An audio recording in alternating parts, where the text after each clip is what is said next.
आप सभी को जय श्री श्याम। कैसे हैं आप सब? उम्मीद है सब अच्छे होंगे। प्रेमियों, आज का टॉपिक बड़ा ही महत्वपूर्ण टॉपिक है। आप लोगों के सवाल आए हैं कि किसी भी मंदिर में कैसे जाना चाहिए। आप लोगों का सवाल तो ये था कि बाबा श्याम के मंदिर में कैसे जाना चाहिए, लेकिन हमने थोड़ा सा कन्वर्ट कर दिया, किसी भी मंदिर में, किसी भी धाम पर, किसी भी दरबार में कैसे जाना चाहिए, चाहे वो किसी भी देवी देवता का मंदिर क्यों ना हो।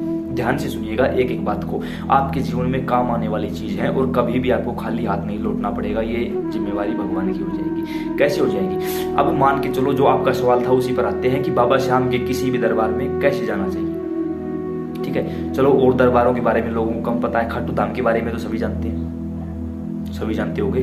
अब आपको अपने घर से खाटू धाम जाना है और वापस अपने घर आना है। इसके लिए हम ऐसा क्या करें कि सारी जिम्मेवारी भगवान उठा ले। अपने घर पर बैठकर जब भी आपको जाने का मन करे, अपने पूजा स्थान पर बैठिए।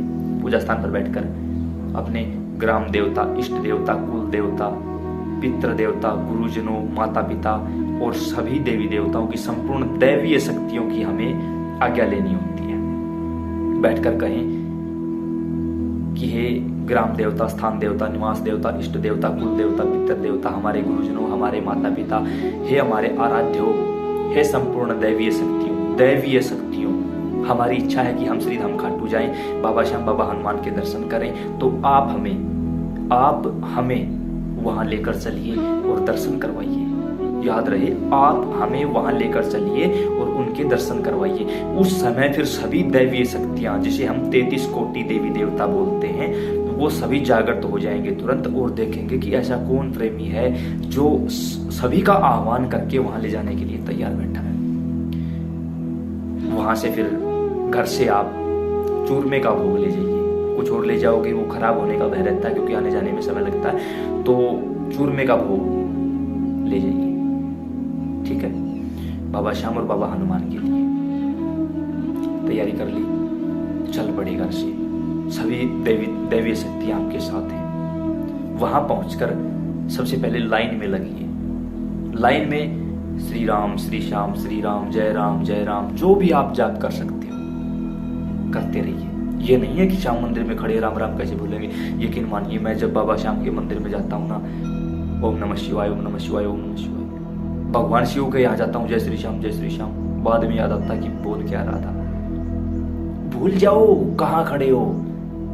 नमः शिवाय भी उसी का मंत्र है, ओम श्री श्याम देवाय भी उसी का मंत्र है, श्री राम भी वही है, श्री हनुमान भी वही है, कोई फर्क नहीं है। जो भी आप कर सकते हो, बाबा श्याम के दरबार में गए हो, लाइन में खड़े खड़े माता रानी को याद कर सकते हो आप। ठीक है, ओम जय जगदीश हरे, कुछ भी कर सकते हो। लाइन में बिल्कुल आराम से चलोगे, कोई धक्का मुक्की नहीं करोगे और उस लाइन से होकर जाओगे जो लाइन बिल्कुल गर्भगृह के सामने निकलती है। जो जिस लाइन में आजकल लोग जाना पसंद नहीं करते, हम देखते हैं वो लाइन खाली रहती है। फिर मैं हाथ जोड़कर पता क्या बोलता हूँ, बाबा श्याम तेरा धन्यवाद। बाबा बोलते क्यों? कि एक लाइन तूने इस दास के लिए बिल्कुल खाली छुड़वा दी। देखिए, जहां खाटू धाम में लोगों को धक्के लगते हैं, वहां हमें कभी धक्के नहीं लगे आज तक। पता है क्यों नहीं लगे? क्योंकि हम उस खाली लाइन से गए, जो सबसे लास्ट की लाइन होती है, जहां कोई जाना पसंद नहीं करता। क्यों नहीं करता? क्योंकि आजकल सभी लोगों को, जहां वो एक पेड़ है, उस पेड़ के सहारे जो एक अलग से लाइन निकाली गई है, जो बिल्कुल बाबा के पास निकालती, सभी को ये ओढ़ है कि हम वहां चले जाएं। जा सकते हो आप, कोई दिक्कत नहीं। यकीन मानिएगा, सच बता रहा हूं, मैं गया हूं उस लाइन में। किसी के कहने पर, किसी ने हमारे साथ थोड़ा सा धक्का कर लिया, हमारे ही किसी टीम मेंबर ने, तो उनके कहने पर वहां गए हम। ठीक है, जब दूसरी बार गए तब कोई और ऐसे खास थे जिन्होंने धक्का कर लिया, हम मना नहीं कर पाए। 2 बार गए। तीसरी बार श्री हनुमान जी महाराज आकर इतना बोले कि क्या बात है, नाराज है? मैंने कहा नहीं भगवान, याद रहे दोबारा उस लाइन से कभी मत जाना। मुझे पता है इस वीडियो को हजारों प्रेमी देखेंगे, हजारों। यकीन मानिए, मेरी एक भी बात झूठ नहीं। हनुमान जी महाराज ने साक्षात कहा कि दोबारा उस लाइन से कभी मत जाना। मैं किसी के ऊपर कोई आरोप नहीं लगा रहा हूं, किसी को कुछ नहीं बोल रहा हूं, मैं सिर्फ मेरी बात आप लोगों के सामने रख रहा हूं। मैंने कहा, फिर कहा तेरे लिए एक लाइन स्पेशल है, उसमें आना। अब जो आखिरी लाइन बची हुई है, हम हर बार उस लाइन से जाते हैं और वो लाइन हमें बिल्कुल खाली मिलती है, वहां कोई नहीं जाता। 13 सीढ़ियों से चढ़कर पहले बाबा श्याम के दर्शन करते हैं, फिर बाबा हनुमान के दर्शन करते हैं। समझ गए होगे आप लोग कि हम कौन सी लाइन का जिक्र कर रहे हैं। बिल्कुल आराम से याद करते हुए जाइए। वहां उस समय आपको 2 इंसान ऐसे दिखाई देंगे लाइन में लगे हुए, जो सिर्फ आपको देख रहे होंगे। लगा आपको 2 इंसान ऐसे दिखाई देंगे जो सिर्फ आपको ही देख रहे होंगे। पता है कौन होंगे वो 2 इंसान? इंसान स्वरूप में एक बाबा हनुमान और एक बाबा भूतनाथ मेरे महादेव। 2 इंसान ऐसे होंगे जो आपको देख रहे होंगे। जैसे ही 13 सीढ़ियों पर पहुंचोगे, वहां जाकर जैसे ही 13 सीढ़ियों को प्रणाम करोगे, अंदर से ठाकुर जी दौड़ पड़ेंगे कि ऐसा कौन आया है जो समस्त दैवीय शक्तियों को साथ लेकर आया है। ऐसा कौन आया है जो सभी को एक साथ लेकर आया है मेरे दर्शनों के लिए। तुरंत अंदर से ठाकुर जी दौड़ पड़ेंगे। जब बाहर आकर देखेंगे कि कोई प्रेमी आया है, समस्त दैवीय शक्तियां उसके साथ आई हैं। बाबा हनुमान और भगवान शिव भी उसके साथ आए। भगवान शिव जो सभी के आराध्य हैं, सभी के गुरुदेव हैं। जब बाबा श्याम देखेंगे कि मेरे आराध्य है, मेरे भगवान शिव आए हैं, तो ये कोई छोटी चीज नहीं हो सकती। उस समय तो आप भूल जाओगे कि आपको मांगना क्या है, मांगने क्या आई थी, बोलना क्या है। जैसे ही 13 सीढ़ियां चढ़कर आप दर्शन करोगे, उससे पहले ही बाबा जी आपके सामने आकर आपके दर्शन कर चुके होंगे। अब ये देखिए कि आपको उसके दर्शन करने हैं या उसको आपके दर्शन करने हैं। हम उसके दर्शन हर रोज करते हैं। कोई एक समय तो वो हो जब वो हमारे दर्शन करें। ये वही समय था जब समस्त दैवीय शक्तियां आपके साथ वहां गई थी और ठाकुर जी ने 13 सीढ़ियों पर चढ़ने से पहले ही आपको आकर बाहर देख लिया था कि ऐसा कौन आया जिसके साथ सब कुछ आया है। बस आप वही उसी समय स्वीकार कर लिए गए हो। आप तो अंदर बाद में जाओगे, ठाकुर जी बाहर पहले आ चुके हैं। जैसे ही बाबा के सामने खड़े होगे, नजरों से नजरें मिलेंगी, भूल जाओगे। आंखों के 2 अश्रु तुरंत वहीं बह निकलेंगे। ठाकुर जी उन्हें अपनी हथेलियों पर रख लेंगे और अपने मोर पंख पर धारण करके कहेंगे, स्वीकार है, तेरे आंसू भी और तू भी स्वीकार है। आज के बाद कहीं रोने नहीं दूंगा। अब तू मेरा है, किसी और का होने नहीं दूंगा। उसी समय ठाकुर जी गारंटी ले लेंगे, जिम्मेवारी ले लेंगे, बस मेरा है। बाबा श्याम के दर्शन करो बिल्कुल अच्छे से। और गार्ड साहब आपको चलने के लिए बोले, उससे पहले ही आप निकल जाओ। धक्के मत खाना वहां।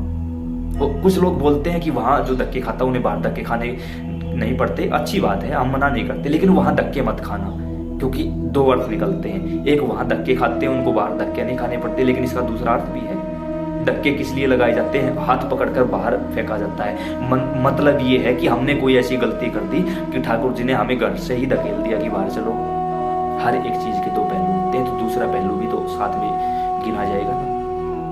अगर 2 सेकंड के, 5 सेकंड के, 10 सेकंड के, 10 मिनट के, 10 घंटे के जो भी आपको दर्शन हो रहे हैं, दर्शन करो। गार्ड साहब आपको कुछ कहें उससे पहले हाथ जोड़कर उनकी तरफ भी प्रणाम करो, उनकी तरफ भी मुस्कुराओ, क्योंकि वो ठाकुर जी की सेवा में लगे हुए हैं, वो हमारी सेवा में लगे हुए हैं। बहुत बड़ी बात है। उनकी तरफ भी मुस्कुराओ, उनको भी प्रणाम करो, वहां से चल पड़ो। जब से उससे पहले कि वो आपको कुछ कहें, उससे पहले वहां से चल पड़ो, अपने आप जगह छोड़ दो।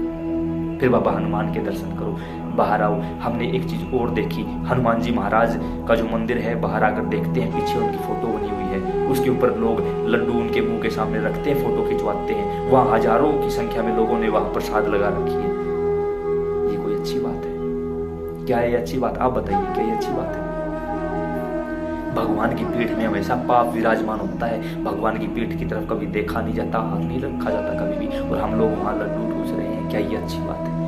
हम लोग उस पवित्र जगह को अपवित्र बना रहे हैं। क्या ये अच्छी बात है? हम लोग वहां गंदगी फैला रहे हैं। क्या ये अच्छी बात है? दोबारा कभी भी मत करना। पहले किया है तो आज इस वीडियो को देखने के तुरंत बाद माफी मांग लेना, ठाकुर जी से, बाबा हनुमान से माफी मांग लेना, और दोबारा ऐसी गलती कभी मत करना। अच्छे से बाहर आना, दर्शन करना और कहना कि ठाकुर जी मौज कर दी, अब घर ले चलो। वहीं से बाबा श्याम, बाबा हनुमान समस्त दैवीय शक्तियों के साथ मिलकर आपको घर लेकर आएंगे। क्या ये छोटी बात है? जिसकी जिम्मेवारी खुद ठाकुर जी उठा लेते हैं, वो कोई आम इंसान नहीं होता, कोई विरला ही प्रेमी होता है जिसकी जिम्मेवारी ठाकुर जी उठाते हैं। ये प्रेम है। जिस दिन इस प्रेम को महसूस करोगे ना, जैसे हवाएं चल रही हैं, देखी नहीं जा सकती, महसूस की जा सकती है, उसी प्रकार ठाकुर जी का प्रेम सिर्फ महसूस किया जा सकता है। ठाकुर जी की करुणा, अनुकंपा महसूस की जा सकती है। जिस दिन महसूस करना शुरू कर दोगे ना, उस दिन भूल जाओगे ये बात कहना, मैं कर रहा हूं। करने वाले भी श्याम है, करवाने वाले भी श्याम है। अगर आपको ये जानकारी अच्छी लगी हो, अन्य प्रेमियों के साथ जरूर शेयर करना। मुझे पता आप लोग नहीं करोगे। राधे राधे।